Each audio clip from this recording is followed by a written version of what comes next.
کنستیتوسیای جمهوری تاجیکستان را انعکاس کننده واقعیت دوران استقلال و آزادی وطن، رشد دولت و پیشرفت ملت تمدن‌سازی تاجیک می‌دانند. با درک این مسئله 6 نوامبر سال 1994 ساکنان کشور در فضای آزاد طریق رایپرسی عمومی خلقی کنستیتوسیای جمهوری تاجیکستان را قبول نمودند. از همان لحظه این جانب همه ساله 6 نوامبر چون روز کنستیتوسیا در کشور تجلیل کرده می شود.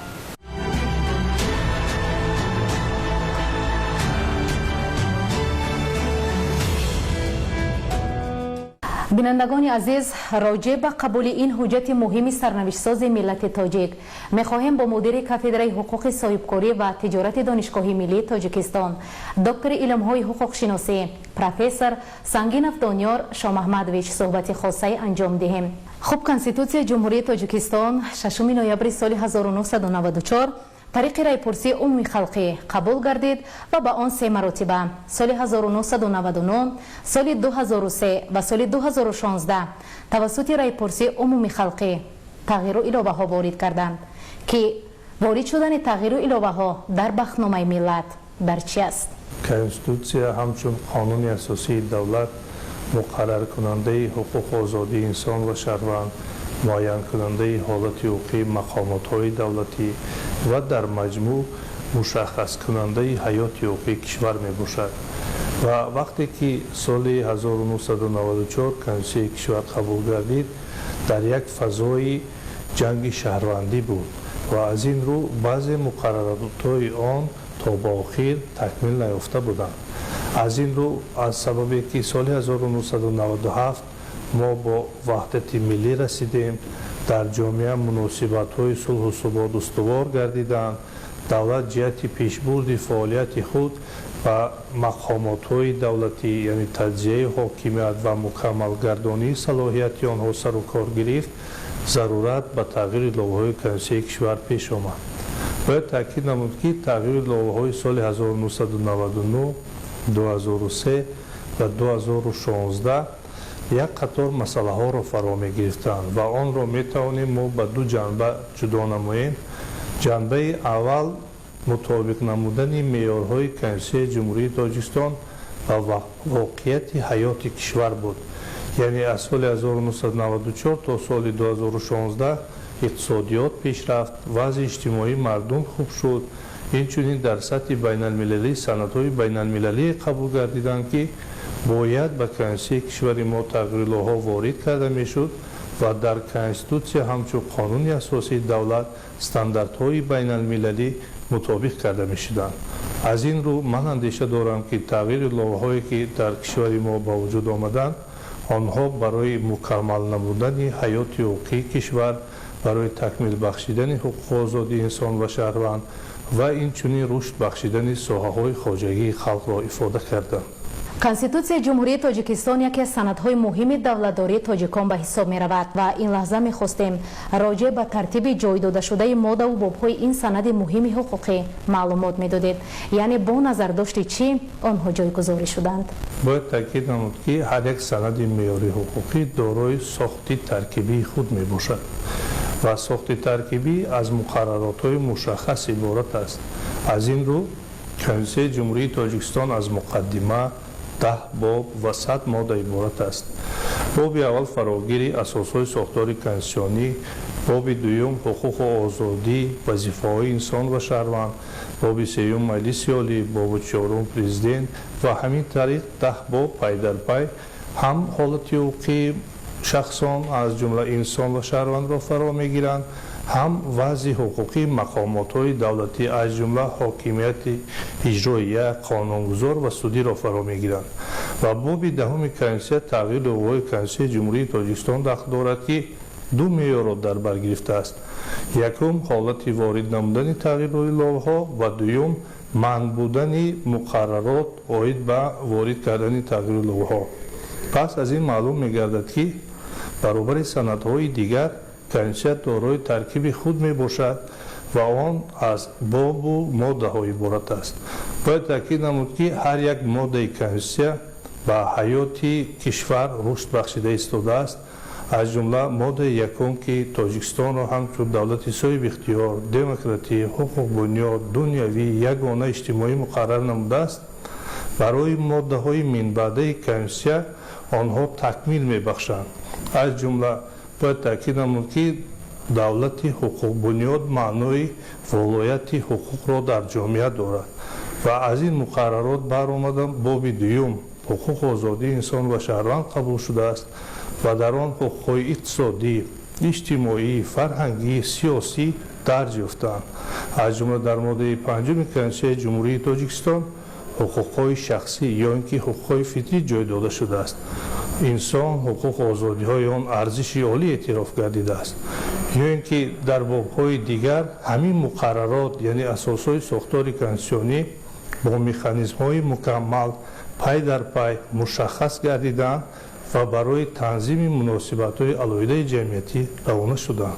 конститутсияи ҷумҳурии тоҷикистон догма набуда бо гузашти айём ва пешрафти кишвар ва такмили қонунгузорӣ метавон ба он тағйиру иловаҳоро ворид кард ки он ба пешрафти кишвар чӣ замина мегузорад. ташаккури зиёд.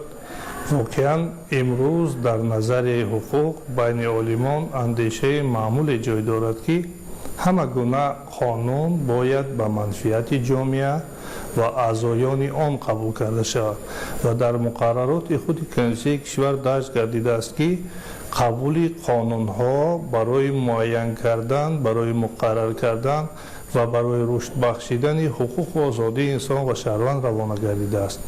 аз ин муқаррароти худи конститутсия бармеояд ки ҳар муносибати ҷамъиятие ки дар ҷомеа пайдо мешавад дар баробари танзим шудан аз ҷониби қонунҳои алоҳида бояд худи конститутсия асосҳои умумии танзимнамоиро муқаррар кунад. пас ин муқаррарот ба мо имкон медиҳад ки ба худи конститутсия низ тағйиру иловаҳо ворид намоем. аз ҷумла 22 майи соли 2016 вақте ки ба конститутсияи кишвар тағйиру иловаҳо ворид карда шуд он фарогири 40 банд буд ва сар карда аз муқаррароти боби якум ки дар он мо қисми модда 1 қисми 2 шакли идоракунии ҷумҳурии тоҷикистон президентӣ дарҷ гардид инчунин дар боби дуюм сеюм ва дигар бобҳо муқаррароте ки онҳо ба талаботи ҷомеа ҷавобгӯ буданд онҳо ба стандартҳои байналмилалӣ мутобиқ буданд ва дар маҷмӯъ ба рушди ҷомеа онҳо манфиатбахш буданд ба конститутсияи кишвар мо тағйири иловаҳо ворид намудем. яъне имрӯз аз нигоҳи назари ҳуқуқ мо гуфта метавонем ки конститутсия барои он ки талаботи ҳар як шаҳрванди ҷумҳурии тоҷикистонро қонеъ кунад ниёз ба тағйиру илова дорад ва имрӯз вақте ки дар ҷомеа муносибатҳои нав пайдо мешаванд дар ҷомеа ин ё он соҳа рушд мекунад мо бояд ба конститутсия тағйири иловаҳо ворид намоем.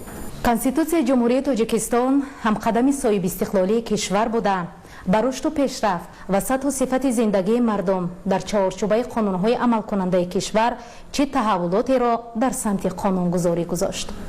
бояд таъкид намуд ки қабули конститутсияи ҷумҳурии тоҷикистон танзимгари муносибатҳои ҷамъиятӣ гардид ва дар баробари он барои рушд намудани қонунгузории кишвар нақши асосиро гузошт.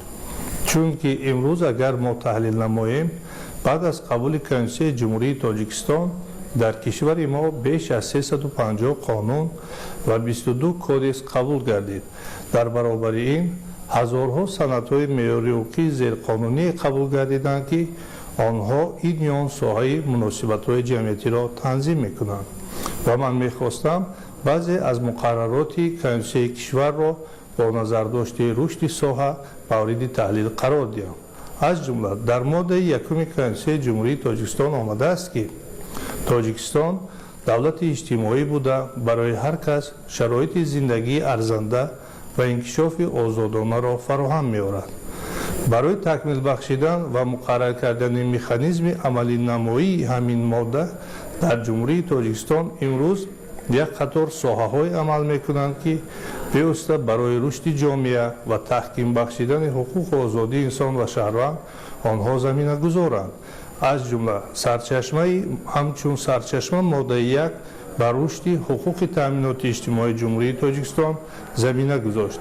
дар заминаи ҳуқуқи таъминоти иҷтимоӣ тамоми муносибатҳои ҷамъиятӣ ба шахсоне ки аз таваккали иҷтимоӣ онҳо зарар диданд муносибатҳо паҳн мегарданд ва ҳуқуқу озодии онҳо ҳифз карда мешаванд.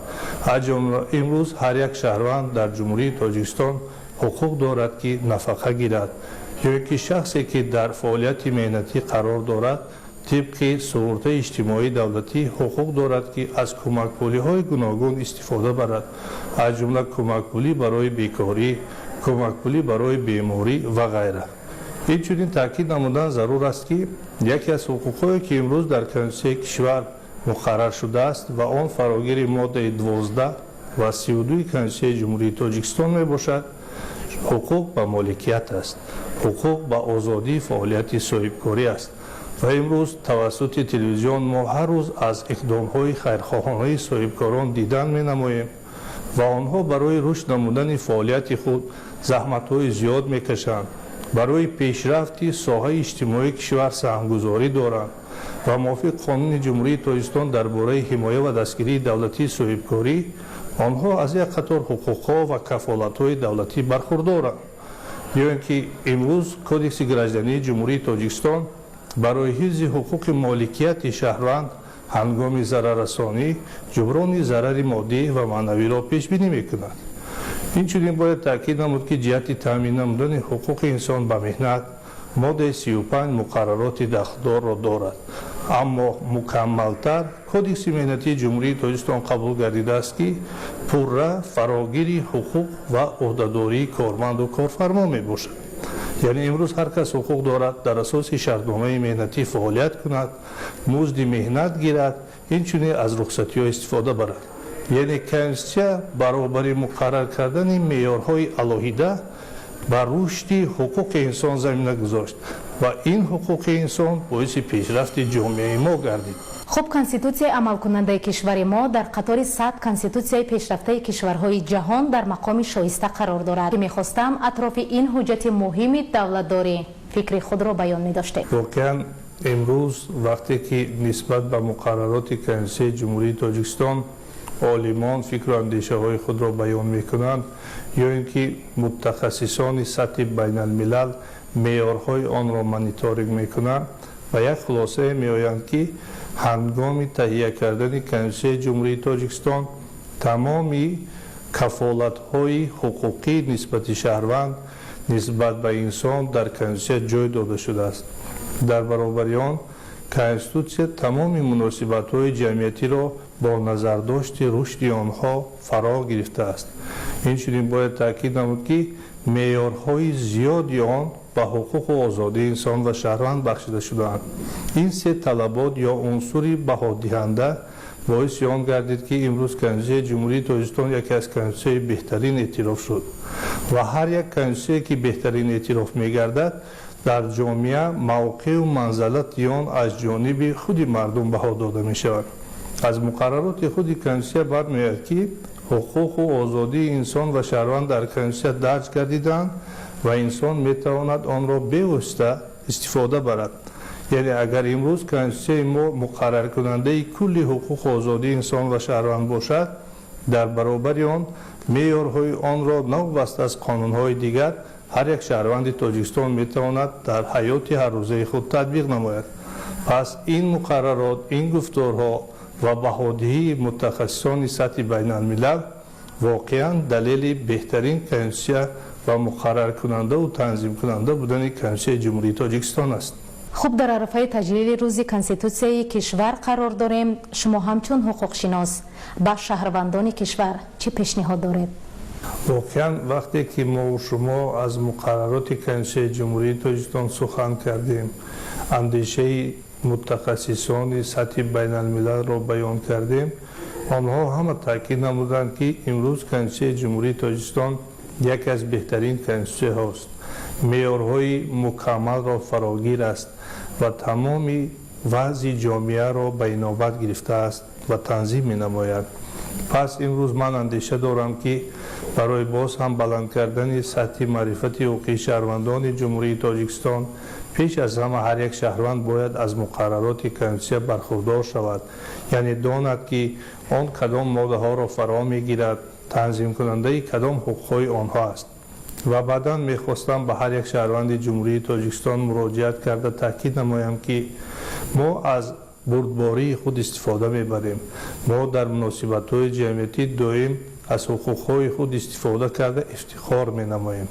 زمانی رسیده است که از وظیفه‌های خود نیز برخوردار باشیم، آنها را رعایت کنیم، چون که خود کنستیتوسیای جمهوری تاجیکستان باب دوم حقوق و آزادی وظیفه‌های انسان و شهروند است. یعنی در کنستیتوسیای کشور امروز وظیفه‌های انسان و شهروند نیز درج گردیده است. آنها از جمله رعایت کنستیتوسیا، قانون‌های جمهوری تاجیکستان، حفظ وطن، یادگاری‌های تاریخی و فرهنگی، سپاریدن انداز میباشند. پس هر یک شهروند جمهوری تاجیکستان باید امروز در جامعه زندگی کرده در برابر استفاده کردن حقوق‌ها عهده‌داری‌های خود را نیز رعایت کند. واقعا باید گفت که معیارهای کنستیتوسیا برای همگرایی با جامعه جهان زمینه گذاشت و تاجیکستان در یک مدت کوتاه به عضویت سازمان‌های با نفوذ بین المللی پذیرفته شد. بینندگان گرامی، بار دیگر یادآور می‌شویم که همصحبت ما بودند مدیر کاتدرای حقوق صاحبکاری و تجارت دانشگاه ملی تاجیکستان، دکتر علم‌های حقوق شناسی پروفسور سنگینوف دانیار شاه محمدویچ. عرض سپاس برای شما برای شرکت در برنامه. تماشابینان عزیز، اینجاست انجامی برنامه صحبت روز. برنامه‌های دیگر تلویزیون جهان نما ادامه دارند.